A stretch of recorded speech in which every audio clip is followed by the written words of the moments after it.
जय माता की दोस्तों। एक बार की बात है, महादेव से माता पार्वती ने कहा, हे स्वामी, विष्णु भगवान विष्णु लोक में रहते हैं, ब्रह्मा जी ब्रह्म लोक में रहते हैं, सभी देवता अपने अपने सुंदर भवनों में रहते हैं, हम इस पर्वत पर रहते हैं, ठीक नहीं है। मेरा मन भी सुंदर महल में रहने को करता है, आप कुछ करते क्यों नहीं हैं? तो महादेव ने माता पार्वती की इच्छा पूरी करने के लिए विश्वकर्मा को बुलाया और सोने की सुंदर नगरी बनाने की आज्ञा दी। विश्वकर्मा ने सोने का सुंदर सा महल और एक सोने का सुंदर सा नगर बनाकर महादेव और माता पार्वती को दे दिया। अब बात आती है कि अब गृह प्रवेश किससे करवाएं। भगवान शिव और माता पार्वती के दर्शन करने के लिए जब नारद जी आते हैं तो भगवान शिव नारद जी से कहते हैं कि हे नारद, जाओ किसी ब्राह्मण को बुला कर लाओ, हमें अपने घर में गृह प्रवेश करवाना है। नारद जी रावण के पिता विशर्वा ऋषि के पास जाते हैं।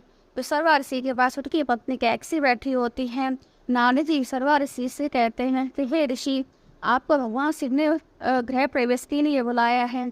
तो कैकसी अपने पति विशर्वा ऋषि के साथ जाने की जिद करती हैं और कहती है कि वो भी आपके साथ, मैं भी आपके साथ चलूँगी और भगवान शिव की सुंदर नगरी देख कर आऊँगी। दोनों पति पत्नी भगवान शिव की नगरी में आते हैं। विशर्वा ऋषि भगवान शिव के घर का गृह प्रवेश करवाते हैं। तो भगवान शिव विशर्वा ऋषि से कहते हैं कि हे ऋषि, अब आप अपने दक्षिणा मांग लो, आपको क्या चाहिए। टैक्सी की नीयत भगवान शिव के महल और सुंदर नगर को देखकर खराब हो जाती है। तो टैक्सी अपने पति विशर्वा ऋषि से कहती है कि हे स्वामी, आप दक्षिणा में यह सुंदर नगरी मांग लो। विशर्वा ऋषि पत्नी के कहने पर भगवान शिव की सुंदर नगरी दक्षिणा में मांग लेते हैं। तो माता पार्वती क्रोध में आकर शाप दे देती हैं कि हे लोभी ब्राह्मण, तुमने लोभ में आकर ये सोने की लंका मांग ली है।